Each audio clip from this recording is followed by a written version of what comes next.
Hüseyin'in kurban olum adına, bizlere adın mader örgetti. Viladette Cebrail emin, gahi varesini geldi terpetti.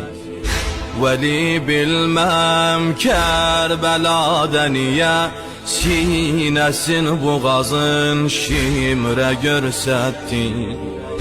Maadallah Allah'ın kanını töktü ehli Irak ya Resulallah. Selam olsun kanlı leblere ki, istiden kurudu su kenarında. Diyerler su mehri Fatıme'di, kaldı ecnebiler ihtiyarında.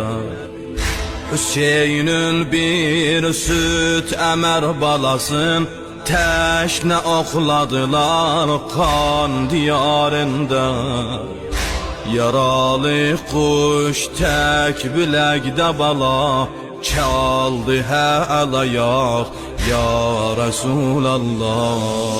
Muharrem'de kara perçem eser, sinede kızışar şialar kani.